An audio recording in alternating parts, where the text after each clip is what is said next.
there, beer tubers. Welcome back to Maxwell Starr's Beer Reviews here live on location, well pre-recorded, at Albino Rhinos White's Tavern. We are taking a look at a legendary beer, one that is a favorite, or one that is much demanded by all the metalheads out there. This is Iron Maiden's Trooper beer, and we're actually going to dedicate this to one beer tuber who couldn't be with us tonight because he has a cold. We're going to dedicate this to Don Rig 13. But he had two of them. He posted a picture saying he had two of them. Even though he was sick. You know what? They've had it up here for a while, but we just got this down in Nova Scotia, in New Brunswick. We got Lee L. Harlock of Hougly Beer Reviews. We got Paul of PABrewNews. And we got Guy behind the camera who is zooming in and being a perv on somebody. Run for the fucking hills. Anyway, let's pop the top off of this thing. So what's the deal with this Trooper beer anyway? It's sponsored by Iron Maiden. It's made by Iron Maiden bill. It's got the evil Ed on the cover. Yep. It's basically based off the Trooper, which is the song by Iron Maiden. Which cue the song. Trooper! I actually don't know how and the Trooper goes, and then I know what you mean. And basically it's just another beer that's made by Iron Maiden's huge everywhere. Everywhere in the world, Iron Maiden's huge. It's like AC/DC. So if you take a beer made by AC/DC, it's going to sell. There is an AC/DC beer. We get it in New Brunswick. So. This is Onward and Onward Rode the God, the Charge of the Light Brigade, which inspired the Iron Maiden song of the Trooper. Took place at the Battle of Baklava in 1854 during the Crimean War, which 600 British cavalry courageously charged the massed Russian artillery.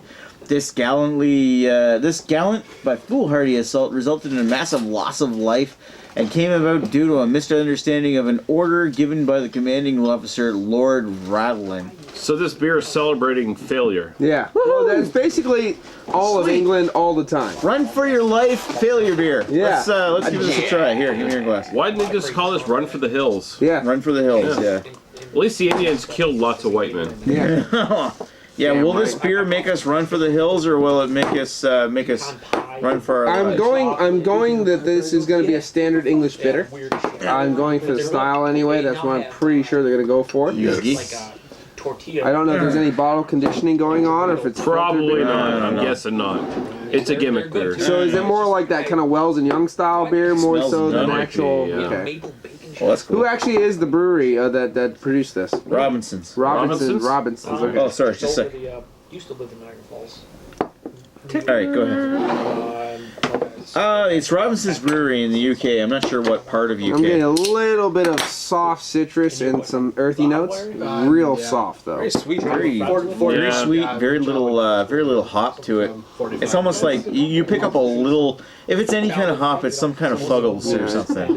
East Kent Golding. It's got East Kent Golding, where it's like very little smell, but it's got almost like this fruity aroma. Yeah, this is probably Kentish hops. Probably, yeah. Yeah, I'd agree. Yeah, it's British, right? So, but it's really faint, like soft cereal grain. Yeah, compared to like a real. You like caramel sugar. Yeah, compared to like most of your standard British bitters, like it's a bit more faint. Like there is like Kent Golding, I sort of get out of. You don't get that nice iron mineralized kind of hop character and that kind of water character that you get with a lot of other beers. It's not iron mineralized, not Iron Maiden. Iron mineralized Maiden. It smells like a standard British bitter. Yeah, but right between a mild and a bitter. That kind of. Yeah, it's a bitter that's been watered down, is what the smell is. It's kind of like a Shepherd Neem beer. Yeah, something for the masses. Yeah, yeah. I'm excited you got not even. It's a little weaker than a Hobgoblin, basically. Your wife kept telling me to harass you too. Cheers, Geek. That's all made by Marstons and Ringwood anyway. Cheers. Cheers. A lot of earthiness and a touch of copper coin coming in that. That is Very just little. That is just so basic British bitter. Yeah, that's really standard plain British bitter. Yeah, exactly. Extremely easy to slake the industrial thirst. I mean, real easy to drink. And you know what gets me? That's like $5 a bottle. What? You're $5 a bottle to get the gimmick. Yeah, I would not pay for five. the- I would not Like pay $5 this, for that. or the cheaper Hobgoblin we get in New Brunswick now. What would I pick? The Hobgoblin. This is not as good as the Yeah, Hobgoblin. it's not. Hobgoblin's actually pretty good for even though the Hobgoblin, which is basically a macro beer that's made by a small company, it's still better than this. Yeah, I'd pay for Hobgoblin any fucking day. Fuller's, anything. I'd pay same size bottle or bigger. Well, Fuller's Yeah. would get me any other day. Yeah. Oh yeah, for sure. This doesn't match up. I mean, the big hype about it is that it's labeled as an Iron Maiden beer. Yeah. See, this is Metalheads would love it it. tastes just like a lot of American beers.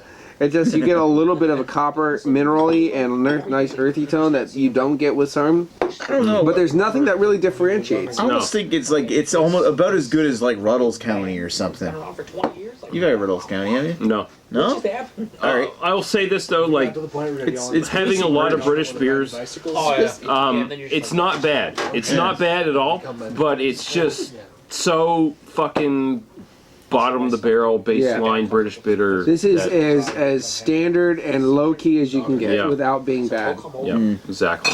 My dad's cool. I mean, it's not a fail or anything. It's just not as great. And I think that the big gimmick about this thing here is that it's branded You as an get Iron Maiden beer. Well, I'm just waiting for a rush beer. I really am. Rush? Waiting for the rush Oh, beer. fuck yeah. I would love And to have like people some like kind of you, like Fly By Night Porter or something yeah, like that. fly by night porter Or or 2112 Imperial Stout. Yeah, and they would flock to it. They would buy it. They would make money off of it, but it wouldn't be good. I would love a Rush beer, man. Yeah, what the hell, right? Fuck, now you spoiled it for me. I would love a Rush Yeah, beer. but now you're You gonna know how much I like Rush. you're gonna see the rush beer and you're gonna like it's shit. Heck, most of our way here we listen to Rush. Yeah. Yep. Literally. No, it's all right. I understand. I feel bad for you. Fuck you. Burn! Oh, Fuck yeah. you. Mean need that side. corn. Today's Tom Sawyer. Mean. However, this beer, Iron Maiden, I'm not a huge fan of Iron Maiden anyway, So but the name is not for rent by any damn brewery. The only American Awesome. institution I want to see out here. oh god, You guys want to score? Yeah, we're this gonna makes score. me want to fly by night away from here. 2.5. Yeah, I'm gonna say 2.5 out of 5. It's just It's so right in border. that little area. Yeah, it passes, but it's fucking borderline, baby. I'm gonna give it a 3.5, 3.3 nothing. You know, like 3 out of 5. It's not great. I mean, you it's did pay for maybe it. slightly better than average when you're comparing to like macro crap. Yeah. But it's pretty close to macro shit. It's pretty much that. I mean, like, As far as being $5 a beer, it's not fucking worth it. Yeah. Yeah, but If you're a metal fan or if you like Iron Maiden a lot, that's the only thing I could see you would see. if you like attracting to this. Iron Maiden a lot, go buy a fucking album. That's exactly. Then buy it. Support the Yo, fucking band. Don't Yeah. fucking Don't support the download band. it. Well, or I'll that's cut your just face it. off. For a 4-pack of this, you could buy a copy of one of their albums. Yeah. Yeah, on vinyl. But although still very appreciative to try it, Nick. Yeah, very for nice, sure. very nice. I've been waiting to try No problem, it. So. man. And thanks New Brunswick Liquor for bringing this in. And we'll talk to you folks later. Cheers. Cheers. Cheers. Yeah.